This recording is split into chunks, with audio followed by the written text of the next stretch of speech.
sanibonana hey ngithi ke ngikhuluma igaxa lezi enginazo phela ngisho bengigula ngakhulu urecord ialsa guys yealsa alsa shame izongibulala yazi ngibulawa yiyo ngintshela musima uthwala lebusuku ithi la kuthi ngathi bathoda utshwala vani buzo mawuthoda utshwala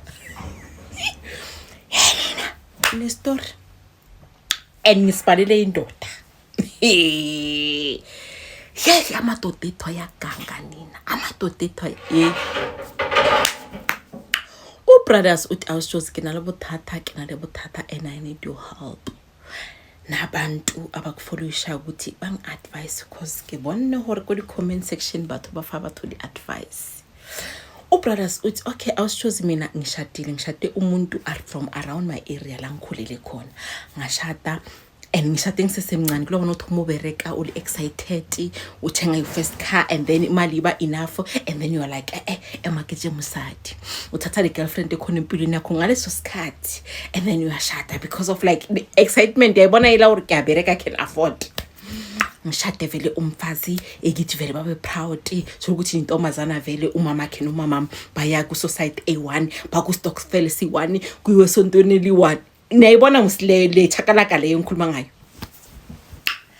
uthi kube kanjalo kube mnandi okay uthi how sisemshadweni phela mase sishadile usistasi umuntu ukuthi vele so umntwana sekithi ke manje ekithi bamthe khana wayifuna imicimicimi ekithi vele bamthethe like that or says alengwana kamoba so ekhaya uyeza anytime nanoma mina ngingeze ekhaya sihlala together kodrobhong but most of the time like told mina ngingeze ekhaya uze ekhaya enifuyele kithi vele kimakoti 1 neti uyeze kithi uyaclean uyapheka wenzani washela umama everything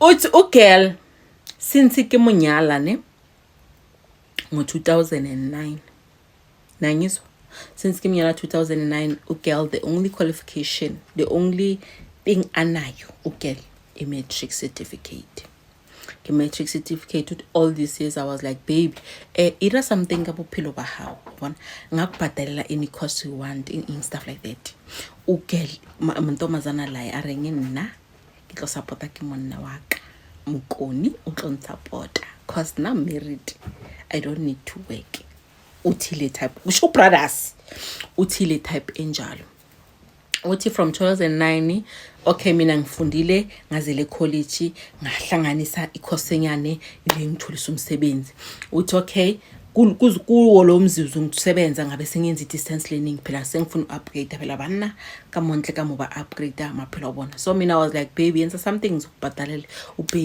baby komutsi but iko 40% kusho uhusband are baby the only thing I ratanke ke hotsi a spend chelete ai high ka kolo yaka okay kolo ya rena ai high aba ishetse grocery a hlatswe di washing a clean air everything ke biwa ka ke bophelo banya ko bophela a ke le mereko ya clean a pheke mangifika ngihlangana ne plate lokudla kushisa uthi ayikho into wrong ayenza except ukuthi akana ma goals wakhe shouldn't goal ama goals wakhe wempilo ukuthi mina everyday mangifika endlini iplate ready mama si ukhona yabona so uthi from 2009 ngi upgrade uthi singihlangane naye ngisahola boma 8-9,000 uthi nawo sengihola boma 40 above 40 grand ne okay umfazi ukhona but like now bengifisa ukuthi ngabe ngishade umuntu bangihola angibuya ngale 40 maybe nazi ngabo 15 ngabo 20 kulobona like bophilo bo elevator uyabona so ugeli akafuni nothing akafuni ukufunda akafuni ukusebenza imali mayiza uyayispenda areke di weaving ngwana achepe ayeko high arekele ko high dijo grocery ayigiba thengele basekibi grocery imali yangena but it yaphuma izinto useless so now uthi ngihlale naye kaningi yenza i-course ngene UNISA, yenza i-course main course, yenza i-course kuphi uthi like ngimupha ama distance learning course ngiyabona ukuthi ngoba sayamdala mibuna mahloni ukuthi angaya la kuyo ungena khona ayihlala phansi eclassini. So I'm encouraging her ukuthi if ever uyahluleka ngizokufunela ne-tutor ukuthi izokhona ukunceda, yabona. Mokela ra baby na ke shapo rara he uka tšhelete o wa reka koloi tša baithuti koloi because of koloi one ya re sokodisa ke nyako ya hae a kena koloi o kele a ke batlo ya ko kae ko kopana le tšhomi tsa ka wena o nyaka koloi a tshwantse gore on drop o bo tlo nlata reka koloi e nngwe o kele. So ugaye uthi okay kwayenzeka ukuthi mina la ngisebenza khona ngihlangana noGeli. Girl uze company nethu ayi-10. So uthi they will level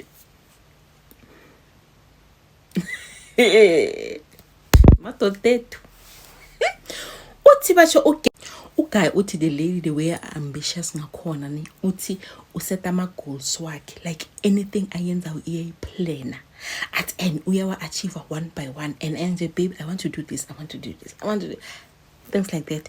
Uthi mina no guy no girl ne asenze to girl umthabiseng ngesithi umthabiseng girl iyasebenza. I'm sorry ke re tsaba umthabiseng mo TikTok le ko Facebook wa raba na medula ngiyaqolisa kubona umthabiseng ningangikwateli asenze to umthabiseng ulebkhang aseng ugel ulebkhang then the wife umthabiseng. So ulebkhang bathi vele the way angakhona the guy or attracted kulebkhang the way like analing ambition, the way like a plan like open izinto ezibig ezilo even nzaka uthi like net leyo nto leyo yang attractor kuntombazana uthi mina ntombazana like sicale vele si refinally one advices now ungayenza so the course so u combine na this izokwenzela so in the lady in 10 angisho ngena in 10 a company kakai uthi uguy uthi the way like bespenda ngakhona isikhathi like na if like ngakayi something yambuza uthi la mantombazana lawo ayang but ngapha very intelligent yabona uthi if una something engikhula ngiyambuza man wena lebkhang ntho so retsa jang o lebkhang ena ntho so ikopanya hajena then iyakopana obona. So uguy uthi from lapho vele mina sahlala si cala si my friends really colleagues the friends yabona komiriko hayi tiki like sengiyamnotice amaqayenze hairstyle ensha mathenga izimpahla ezintsha the compliments there and ugel mangimcompliment ugel yahleka hayi wena Moses mara yona uthi ugel ayitha kanjalo uthi Moses abona ukuthi muslo ngingamngena ke lo ngingamngena uthi okay mina I've been with my wife ne for years and years anjalo nje yabona nginganandaba sengimjwayele but kuthi ze makufika lebkhang ecompany nethu ngicala vele ngibona ama mistakes amaningi akagela ukuthi ngintomazana le mara bengenzani vele la awona uthi ngicala ukuba nama questions la amaningi maklingi one cause lebo hangi ama conversations abona uthi sikhona ukukhuluma vele ngezinto zasezindabeni watsiba ke economy in JSE in uthi ama conversations amo leveling A1 uthi ufike endlini ukhulume nomthabiseng umtshele ngezinto sore vete irang I understand ukuthi yini yabona I understand but lo mangiyofika ngithi hazi vete ngabe beyiso ibaso in but ulebkhangi yabona ubala I understand.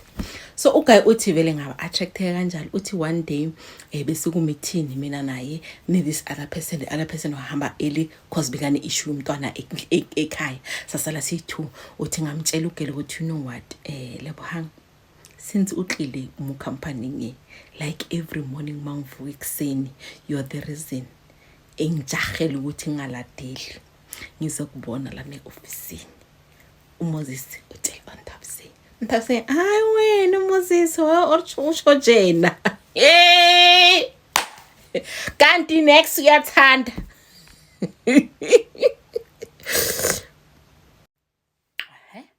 uMoses uthi awushozi ngimtshele ke ukuthi you're the reason ngenza ukuthi ngaladeli mangisemsebenzini cause akena hana wena ke bale matla or ke skalatela cause ke batla bona wena gore o apereng ebile hairstyle o editseng today ke Moses utshele uLebogang. uLebogang like was like giggling and stuff like that. uLebogang was like, yeah, but wena o nyetse le ho ka mpotsa mantsu ao, but the ring is very visible ko mononeng wa hao. So now I don't date the married man, but only if you were single. Ngakashadang. Mina now besizowa. What? So the guy was like, are you serious? The lady uLebogang was like, ke serious. If ever noticing it, nalwena ngerele together. So guy was like, if ever it happens ukuthi ngiba single, ungangipha leyo chance na. ULebogang was like, yes. Ngingakupha. So guy was like, okay, uthi sayiyeke conversation, then sa continue ngomsebenzi, yabona. Uthi so ever since ngimtshela lento le uyaqala vele uba shy ugirl every time akangibona uba shy or ngiyambona like thola ukuthi ngizathi ngimboni azilungisa vele makazodlula kimi stuff like that, yabona. So uthi ngibona ukuthi lo muntu lo interested, but bothatha ke nthabise inkonhlungu atse ba keng motho senya go ngo berekenza uthi vele ngicale ngibe na that le tlhoyo towards unthabiseng cause ngibona ukuthi ngathi ublock happiness yami kahle kahle uyibridge ukuthi mina ngibe happy nomuntu engiconnecta naye, obona. Hayi uthi ngicale ngithi kunthabiseng, you know what, unthabiseng ke yakho uye ko ha ona ko maheng unyake stand re khono wa ga ko maheng uye ukuhlala neGold because mfuthi mangizo retire ngibe nekhaya lami emakhaya. So tsamaya ondula komagayeng for until uthola istandard mina ngizokuthumela imali ukhona ukuthi uthenge material wakhe and stuff like that, yabona. So ke buletse mma hore abo tshebo mme ba bang hore abatse mo ba se gang ditene na, but ukhona ngindawo new development la kusiwa khona i10 inazo msimseme ekhaya i10 zimile sihlala siwa and stuff like that, yabona. But vele unthabiseng athabe are ya ibile vele ke ga ke sa robala go gegeno or go robala hae ke tse bo rena le ntlo ya rena like e ke dulang gona ke ya gae. Ai bathape kama mbek okay, yabona. Eka mabek unthabiseng no guy abana mntwana guys or abana bana, yabona. So seyibo boy2 ever since from 2009 azange ngibuza ukuthi why bebangana ngani, yabona. Shapa to vele apheke izinto zakhe ayikhaye aphithizele vele ngitena muphi update every day, yabona. Uthi yey the minute ahamba ngayenza show ukuthi manje ngifuna ukuzilungiselela ngibe ready ukuthi ngikhona ukumingela no Lebogang. So each and every time mangishayisa ngiya-invite uLebogang mina re tswele out nsa uthi uya decline uLebogang u respecta the marriage, yabona. So uthi ngimtshela ukuthi Lebogang I'm planning ukuthi ngidivorce umfazi wami. So mina naye kahle asi align ezintweni eziningi. So akangenzanga into esinaksi, but I feel like ngimshade elingakamazanga ukuthi umuntu onjani ngilobona. So bengicela ungiphi ithuba because now ngikuprocess ukuthi ngiyamdivorce, ngicela ungiphi ithuba. uMoses uthi ngikhuluma so iring yami ngisayiqoki thize Thabiseng maphuma ngomnyango nering ayithi udraw ngayisha lapho. uLebogang uthi like bengibona ukuthi uyafunani but like something in hebe nje ukuthi no, yabona. Uthi ngimconvince ukuthi hayi into engikhuluma isira sengihlala ngi1 endlini every day, so akasekhulu umuntu uphindile emakhaya. Uthi ngimconvince like that until uLebogang aze avume. Uthi vele ngimdonse ngithiniswe manzi adonseke umntombazana yabantu adonseke until azavuma ukuthi okay I will give you a chance, but sihamba ngenyawo lonwabo very slowly asijaheli isiphaqa. Uguy uthi the fact ukuthi ungiphele lo thuba I was so excited. Bengathumela izinkomo zamahadi eyibo bamlobolo or nekithabile gore like every time akele America ngare chaisa re tswa di out ka weekend re together either nyaka Lebogang or Lebogang uza kwami. Every time sihlala si together every single day isithole chance si together. Uthi di mama siko gae nyamfonele mini makathi ngifone ebusuku kila pili ke batlorobala, yabona. So uthi mama si sonke ngimthumela imali because imali yami exciter akanendaba ngoba usemakhaya. So uthi ngifonela uma wami ngimtshela ukuthi mina yazi uLebogang nenkinga naye mama. uLebogang akafuna ukusebenza, akafuneni manje ngithi safuna istand ngizomakhela 3 room lapho ngifuna ukumiyeka. Uthi conversation engibe nayo nomzali wami ngifuna ukumyeka I feel like ukuthi ngimshade masinya ngingamazi khale kidula le motho a rena ngwana a bereke unodula le gone go rena ke msupporta a bengare ke ngwanaka so nna nga se gone ke nyaka motho tlo go tsang gore wa bereka na le nra ra tshwarishana. What is the conversation I had with my mother? Uthi mama muqalevele a khotsa re mohlalo mo ka ya bona ukuthi abo mama ba semakhaya ngisho like ba ne status to uphold go community o tlonyala ngwana ba tafisha mkhonye kumhlala or nasimang ngake mmona di society ngithome kere uthi athi koma nje ngamtshela ngapha ngifuka umakhela cala ngikade umakhela lana indawo yakhe ba right ila ngifuna ukumyeka khona akhulumile mama was like hey mina ngeke ngikukhethele but for me ungidisappointile cause abantu bayangazi bazi nawo bayangakuthi umuntu onjani so namuhla wona sofuna ukudivorce mina baba cause angaza ngidivorce uhleli nami nginamaphutha wona today ufuna ukudivorce umntwana abantu ngoba yena akangafundanga ngoba sothola ufundile aketsebi mara namo kuta njalo zahlalo usikankenge. The mother giving the son advice uthi umntwana uthi bezingena ngapha ne litswa kama cause already mindset everything body yonke into ithejo kulebkhanga. Hayi bathi vele ugela thola istene emakhaya ugaya amthumela imali yakhiwe indlu iplasteri ugaya ahlele ekhaya ayobheka indlu iplasteri indlu ipendiwe ayilungise kahle nejarata kube right athi khetha furniture ke tlo rekela ugela akhethi finisher indlu igcole finisher Michael uqala finisher indlu ugaya ezeke ngesikhatla sendaba utshela uNthabiseng go hagetshela lapa shele because of ke bona gore nna le wena a bona more yang gona gale ke na le wena a rena ngwana a nya go bereka nya go gore go support ngore ka moka so nna from me go fan tloshe gore at least o sa ra o ba le boya ngabe return shoulder unganana la u returnela khona at least uzabona ekhaya at least unekhaya elakhiwe and elne finisher. So from me this is my gift to what ngirutshulana ngore ka moka.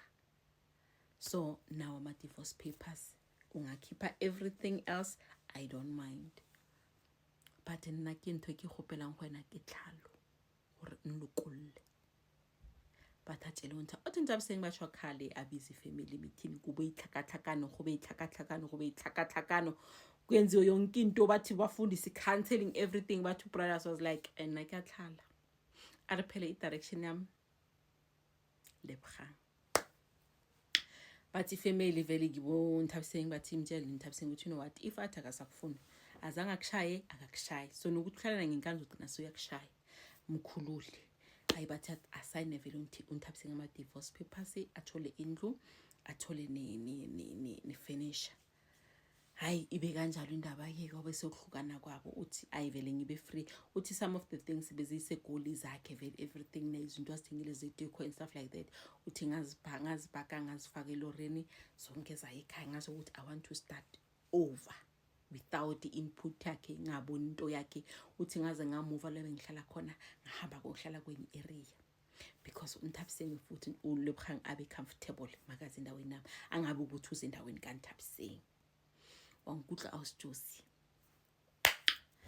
bathi ke yena noNthabiseng vele kube indaba vele noLebkhang kube indaba vele permanent then as lethi uNthabiseng ekipo azo introduce kuma wakhe ukuthi this is the lady ngimthandayo so mina bengicela ukuthi ngicelele kubomalume ukuthi bahambe bayo kokota kohabo balontsha amagati cause this is the woman I want to marry and ngimthanda ukuba naye for the rest of my life. Nangibamba ngisho ngiyabuya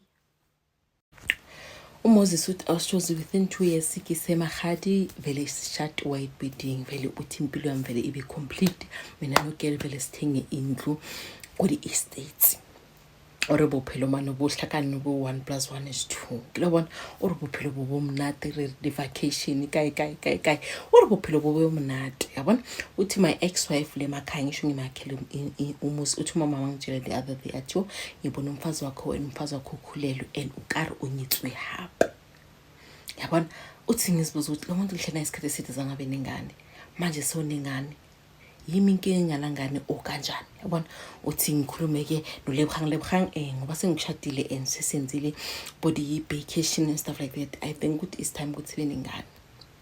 Lebkhang was like na ngwana as a part of my plans right now. Na plans jaka ko di bona ke berekela important yabona ama-account angaphansi ama-account angaphandle bo-America and urina ke batla re bophelo ba ka bo felele mo. So now I've got big goals that I want to achieve before I can start making babies. Kusho Lebogang uthi vele ngibona ukuthi hayi mara impilo yami ayisana balance, ngiyasebenza nginomuzi omuhle but anginangani. Yabona uthi and net effect uthi bathi my ex-wife sekaningani, yabona siyaqala vele siyangidlakela indaba le. Uthi okay i-relationship ibe right ngisebenze, uthi but the thing ukuthi asinamntwana iqala ngi-affecta ke emotionally. Gore why Lebogang sa batlo bana ngwana lena, because my umuntu is not like ngiyamkolta ngimshadile una everything, we've got everything that we need. For now the issue ukuthi ube nengane, uthi Lebogang athi afase butse are na papa ake ready for one, at least give me 5 years before ngaba nengane. Na uthi ngiyabheka ngimdala anginangani, mfazi wami unengane, my ex-wife. Uthi ayivele ngidecide one day ukuthi let me drive back ngikhaya ngiyovakasha bona ngiyovakasha just to clear my head, because yabona nasemsebenzini ngilobona ke batla like rest.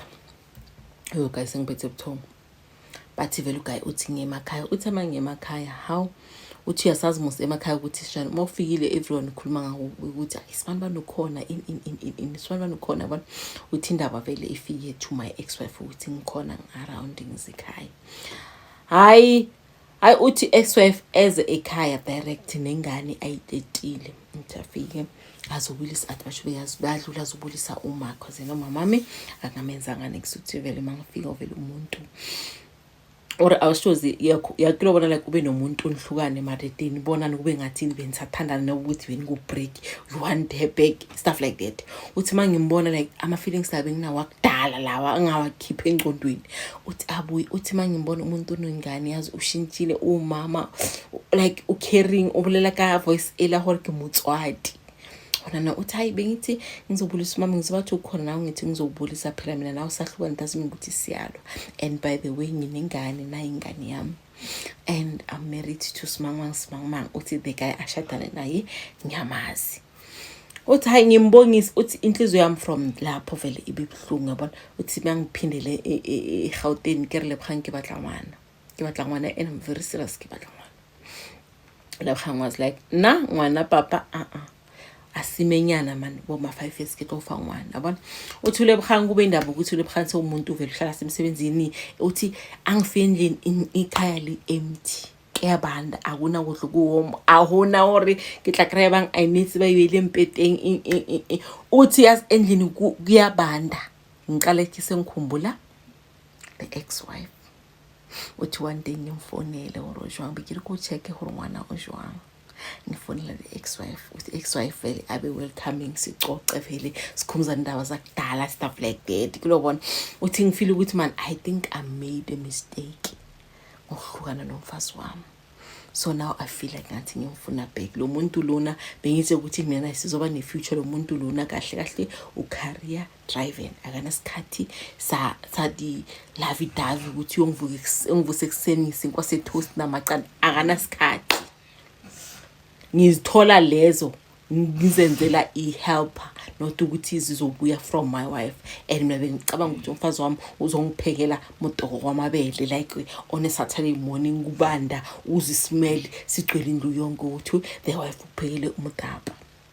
So umfazi wami akana sikhathi leso yabona. Kwenze ukuthi my wife ayosebenza, the wife phela manje new wife uLebogang ayosebenzela kwenye province for 2 months. So uthi umfazi mayahambile ngibe ukuthi every time every weekend mangisikhathi ngiya ekhaya. Mangisekhaya yamfonela uNthabiseng ngimokhaya akopana ko complex Nthabiseng ngimokhaya akopana ko kai uthi kwenze ukuthi ithi Nthabiseng yenza iplan ukuthi siyobhuka. The ex-wife senza iplan ukuthi siyobhuka mina nasihlangane rekhona ubombo. Uthi hayi siyeke siyobhuka uthi mina Nthabiseng sibila. Or from lapho Nthabiseng abe side chick yami. Every time I give her a chance ke hike go side chick Nthabiseng, which is the ex-wife. Ola yena because of uphila libisi enkamotlala iyantshwara na ngcono ngiziphe amanzi phela ke tosele nyoro ka Nthabiseng. uthi ngibe busy noNthabiseng akhulelwe. Baby number 2. Uthi Nthabiseng makhule atshele uGaye ukuthi you know what, now I'm pregnant and ngidalangala nawe bengalali nomuntu wami no husband, so kusho ukuthi ingane ngeyakho. So siceda kanjani le ndaba? Should I let the husband know ukuthi umntwana ngewakho, or ngitshele le ndoda ukuthi umntwana ngewakhe, wena unganoxambona ka chance, because I cannot ukuthi break umshado wami for wena ngoba wena unentombazana yakho esebenzayo enale ngitshelete na akina tshelete. So uGaye uthi awushozi ngi-100% sure ngwanola kwaka nakoNthabiseng, ngi-100% sure ukuthi uNthabiseng oprekise yimi. So now ngina this wife benginayo engqondweni ukuthi umuhle uright ufundekile, but I have this wife engimdingayo uNthabiseng ungazi ukuthi ngithanda amakosi aphepholi, ngithanda ikosi eliblue, ngithanda iboxer enjani, ngifuna ishirt lami ayinwe kanjani, ngithanda umntu ngamabele on Saturday morning mangaya emsebenzini, ngirata umfazi ongazi in and out, no mfazi onale ngitshelete olingstable eriphila ngogodi estates. So now I feel like I want to divorce uLebgang. Mbili kweNthabiseng, but ke ja ke ditlhong tsa go mmotsa jwang motswadi yaka. And futhi nginamahloni ukuthi ngimcela ngithini uLebgang. And futhi nginamahloni ukuthi uLebgang mase divorce uyongihluthura vele tshelete ka ufele ulonhluthura cause iyabereka 100%. Ukuthi ngiyoba inhlekiso community ukuthi ngidivorce umfazi ngamlethe emakhaya. Now I want to remarry her. Ngifuna ukubelana naye ukuthi enayikele umshado wakhe ngoba I feel like umntwana lo ngewami. uNthabiseng ngese pregnant. Lo ne feeling ukuthi umntwana wakhe, uNthabiseng ukuthi umntwana ngewakhe, but they've been together for isikhathi eside uNthabiseng angabi pregnant. So uGaye ubhalelela or awushozi impilo yami ihlakahlakane. So ne ke gopela di advice from ama followers wakho ukuthi ngiyenze kanjani. Ngibelane noNthabiseng for the sake of the child and for the sake ukuthi Nthabiseng uyangazi ukuthi ngithanda izinto ezinjani, or ngihlale noLebgang because of career driving and unale tshelete and nalena ka salary ya rena khona phila ko estates khona utsamaya ko di vacations outside the countries. Ketse jwang mina ngicela usizo ukuthi ngiyenze njani. Abathama doda bazothi bafunani arere banna baseleka ke tsona tse hambile ayosilika atshontshushukela azushukela mnandi acabanga ukuthi mabamnikeza ikomisha ugcwele shukela bathi idle yonke izoba mnandi, kanti shukela mawutshontsha kancane uyeka imnandi, hayi ukuthi uyithathe ukomeka umiki kamoka yasukiri itlotlapela uyema awusenya koyitsha. uMoses manje akazi phambili nasemuva or bathu bako TikTok nthuseng gore ke khetha o aratang mmereko or ke bola go mosadi yaka aratang a tsibang gore na Saturday morning ha o tonya ke rata mtapa mabele. Ngani Penny Brothers advice too. Bye guys.